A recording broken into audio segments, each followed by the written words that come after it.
Rencontre à haut risque pour le Biarritz Olympique sur sa pelouse d'Aguilera. Avec 4 défaites en 6 matchs, le BO n'a plus droit à l'erreur, surtout pas à domicile.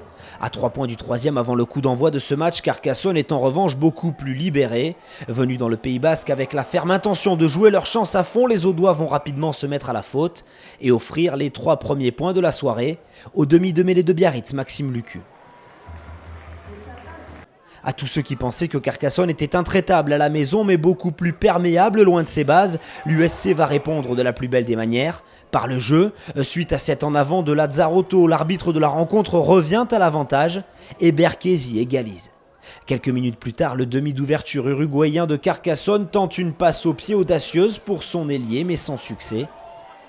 Sous pression et sans solution, Biarritz s'en remet à la botte de Lucu. Le BO mène au score et il faut attendre la première sanction contre l'USC et plus précisément contre Kevin Gimeno pour voir les Basques prendre le large.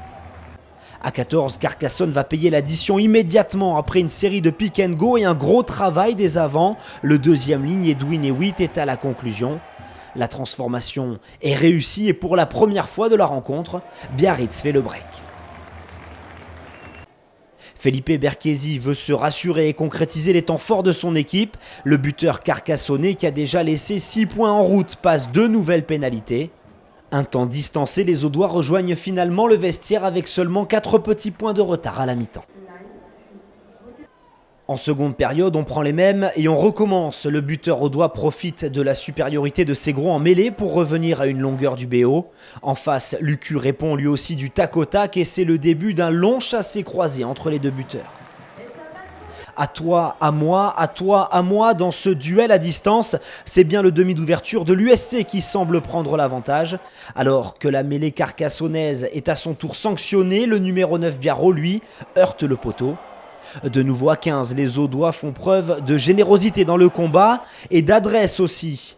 Même à 50 mètres, le pied de leur buteur ne tremble pas et l'USC passe en tête pour la première fois de la rencontre. Mais à force d'engagement, Carcassonne finit par se mettre à la faute sur un plaquage dangereux. Marou écope d'un carton jaune, le deuxième de la soirée pour les visiteurs.